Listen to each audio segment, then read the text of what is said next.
We have seen that once we have created a heap with the priority values, new customer coming in is not a problem because we can again restore the heap structure within a log of n operations, where n is the number of customers in the list. Log of n is obviously much smaller than n, so it's very efficient. We have also seen that when a customer at the root of the heap, let's say, goes for service, we can extract the root out, again restore the heap structure within a log of an operation. So really, it's actually quite efficient. Let's look at one more scenario. Let's say a customer decides to walk away, perhaps because the waiting time is turning out too long, or maybe something happens. He says, okay, look, I don't want to be here.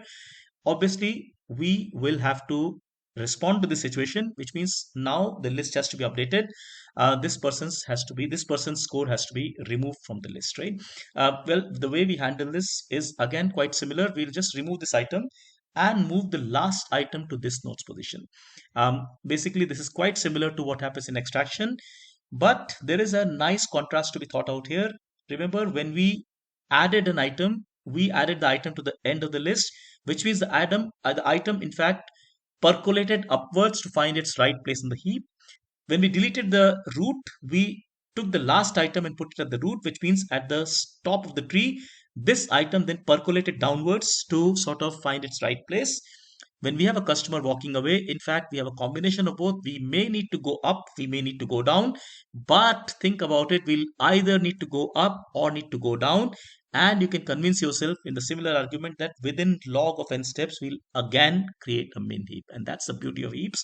Let's look at an example. Let's say this particular customer with priority score of 15, for whatever reason, decides to move away. Worry not, what I'll do is to put 25 in this position. Once I do this, obviously heap structure is broken here because 25, 19, 29.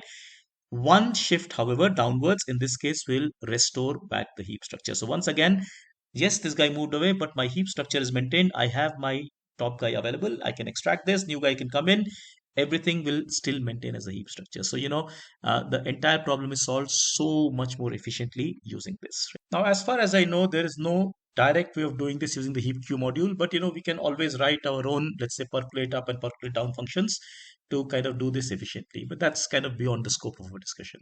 Now, one comment which I think is due over here is that, look, in real systems, we need to maintain not just the scores, but also the correspondence between the scores and the patient names, because obviously, so now this can be done either using an additional data structure or by adding more information to the heap itself. We kind of glossed over this point because we just wanted to focus on the heap structure for now, but we will see an example of this in the next lesson when we work on this problem called the live leaderboard, where we assign a name to every score that's in there. But that's for later. But I hope you found this interesting.